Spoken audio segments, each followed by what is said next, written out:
This is Optimal Health Daily, episode 226. You Are the Sky by Neghar Fonooni of negharfonooni.com. And I'm Dr. Neil. A very happy Monday to you. Welcome back to Optimal Health Daily, where I simply read to you from the best health and fitness blogs for free. I cover fitness, nutrition, stress management, weight management, and lots more. Just like a big audiobook, but from a bunch of different authors. And I answer your questions every Friday.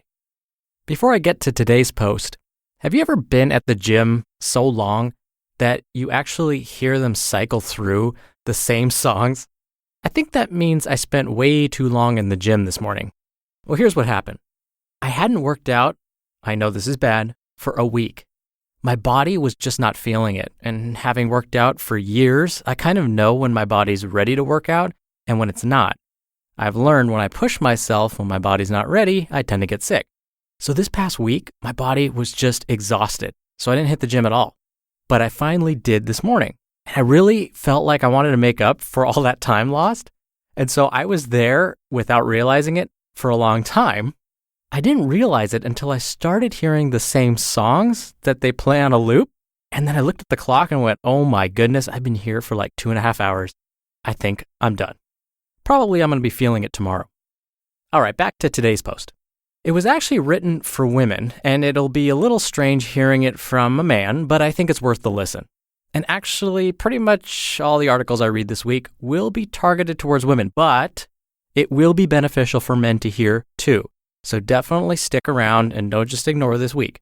Plus, I will try and, man it up at the end and give you the manly perspective. Now, before we hear today's post, don't forget, in just 3 days, we'll be giving away another book to a random person on our mailing list. If you can believe it, it's almost the end of the month again. To be in that raffle and show us some support, come by oldpodcast.com and join the free weekly newsletter. I'll give you another quick reminder at the end of the show, so for now, let's get right to today's post and start optimizing your life. You Are the Sky by Neghar Fonooni of negharfonooni.com. What's the first thing you do when you get out of the shower? I always find this to be an interesting experiment in human observation. My husband, for example, does not, in fact, moisturize. I find that to be incredibly odd. What does your skin feel like without moisturizer? How do you live? When I get out of the shower, the very first thing I do after drying off is moisturize. Like a mother effer. I apply liberal amounts of coconut oil, and if my skin is especially thirsty, I do it again. Then I get dressed, typically in some variation of sweats and one of my husband's t-shirts. Once I'm dressed, I assess my hair situation, which 9 times out of 10 means when the actual F was the last time I washed my hair, and lastly, I fill in my eyebrows. Even if I don't put on any makeup at all, which is usually the case, I fill in my eyebrows. This, apparently, is my newest addition to the signs of aging, balding eyebrows. Which is fine, of course. It has to be. But I think, had this started happening a few years ago, I might not have been able to handle it.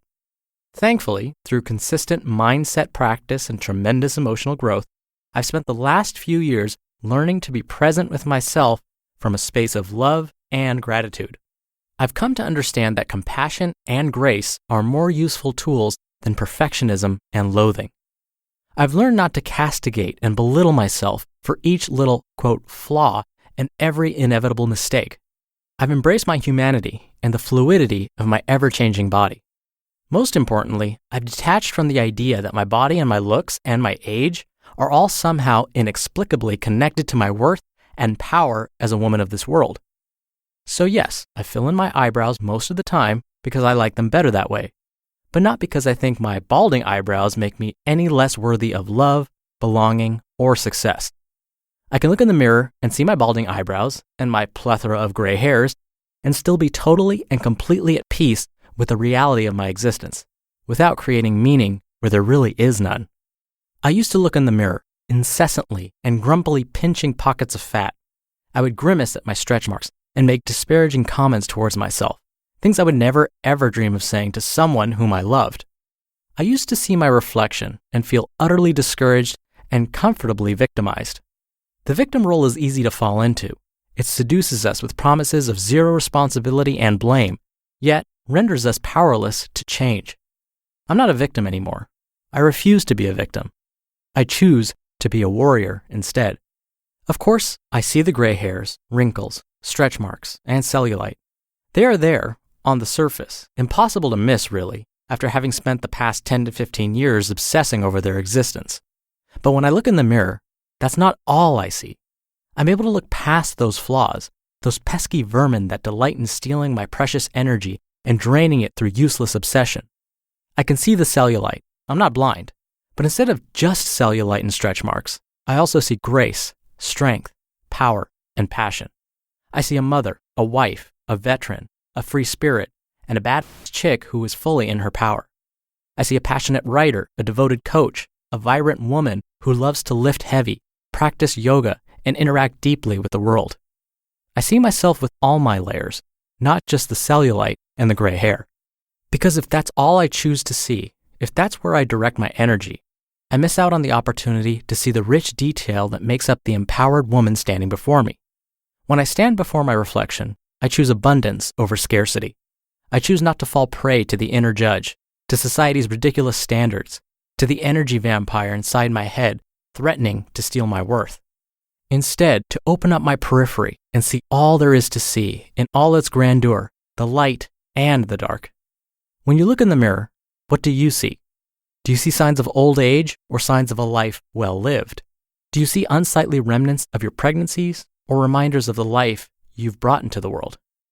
Listen, I'm not going to sit here behind the safety of my screen and ask you to completely ignore the things you view as imperfections.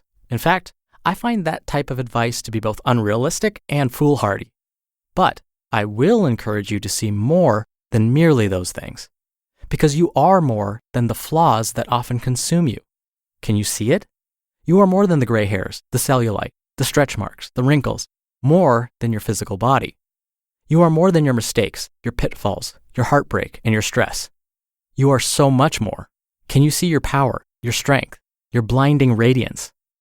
It might be hard at first. This is where the work comes in. You'll have to practice. You'll have to actively look past a few things to see what's under the surface. You might need to practice peeling back the layers and layers of flaws that you've spent your life obsessing over. You might even need to, quote, fake it till you make it. You might have to do all of this every day before you can come face to face with the badass chick who's waiting underneath. Don't stop peeling back those layers. Promise me you won't. Don't stop at the stretch marks and the cellulite and the scars and the demons. Don't stop. There is magic under there, but you have to persist. Keep going until you uncover the more that is you, because we are all so much more than what we are accustomed to seeing. You are the sky. Don't obsess over the weather. You just listened to the post titled, You Are the Sky, by Neghar Fonooni of negharfonooni.com. So while this post was geared mostly towards women, I could substitute a few things, and it actually would make a lot of sense for men too. Men can be very obsessive about our looks as well. In fact, substitute balding eyebrows for just balding, and that's a lot of men. Instead of stretch marks and maybe cellulite, substitute hair where there was no hair before, like in our ears. And actually, speaking of eyebrows, I feel like our eyebrows get bushier as we get older. And if you've ever seen a picture of me, you know that's going to be a huge problem. My eyebrows are already pretty thick right now. So listen, fellas, yes, we can be superficial too. And yes, we also need to pull back those layers. If you're into fitness, don't deny that you've been one of those guys in the locker room who's checking himself out in the mirror after a workout. So you know these things apply to you too. And for us guys, it's like, why, after working so hard in the gym, does it seem like the weight just wants to hang around our belly button and our abdomen? Thank genetics for that. And so yes, we obsess over things too. And so I will repeat what I feel is Miss Fonooni's most powerful argument. When you look in the mirror, what do you see? Do you see signs of old age or signs of a life well lived? Hopefully, it's the latter. Now, like I mentioned at the top of the show, we're giving away another book to a random person on our mailing list in just 3 days. We give away a book on the 1st of every month. So to be in the raffle, make sure you're signed up for our free weekly newsletter at oldpodcast.com.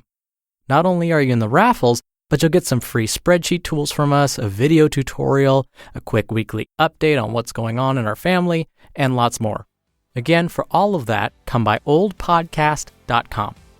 As always, thank you so much for listening. I'll see you tomorrow where your optimal life awaits. Hello, Life Optimizer. This is Justin Malik, creator and producer of this show and Optimal Living Daily, the brother podcast of this one. Literally, I'm Dr. Neil's brother. If you like the format of this show, you'll love Optimal Living Daily too, where I also read to you from blogs, but cover other topics like personal development, finance, and minimalism from bloggers like Derek Sivers, The Minimalists, Zen Habits, and many more. So for more amazing content read to you for free, come subscribe to Optimal Living Daily too, and together we'll optimize your life. You've been listening to Optimal Health Daily. Be sure to hit the subscribe button to stay up to date on each new episode, and head to oldpodcast.com. That's oldpodcast.com for a free gift, as well as more actionable tips and resources to help you maximize your potential. Thanks for joining us, and remember, your optimal life awaits.